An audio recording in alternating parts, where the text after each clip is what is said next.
This is big. This is life-changing.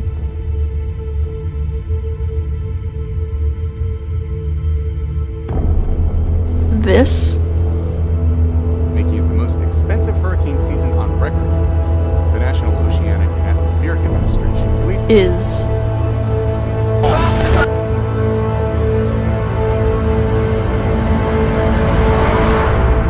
water.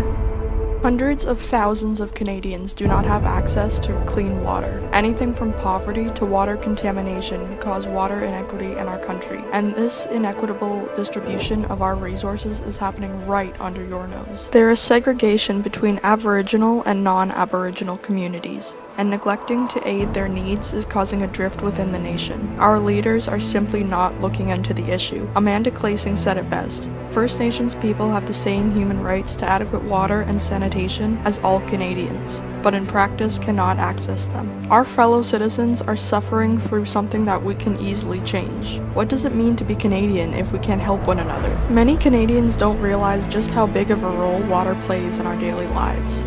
Forget taking showers or washing dishes. Think about your house, filling your gas tank, buying food from the grocery store. Water is in our lives in far more ways than we give it credit for, but for others, it's not. 21 native reserves are under a high-risk water contamination advisory to date. According to the David Suzuki Foundation and Council of Canadians, there are only about 3 areas of Northern Ontario that have had a water advisory, which have been or are expected to be lifted within the next 5 years. Just think about what we've learned in the past semester. We, in more developed cities, could drink from our toilets, but for people living on many native reserves, such legally binding water regulations simply do not exist. What are we, as Canadians, doing to help those who don't have water?